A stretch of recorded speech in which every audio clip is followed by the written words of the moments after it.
In previous videos, I have gone through some of the options on selecting components.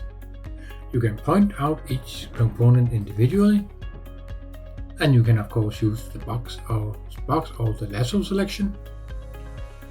And within the selection tool, you have a range of predefined options.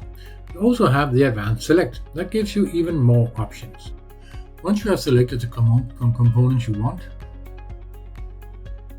you can right-click on one of the selections and save the selection for later use by pressing Save Selection and New Selection Set. This can be quickly accessed from the feature menu.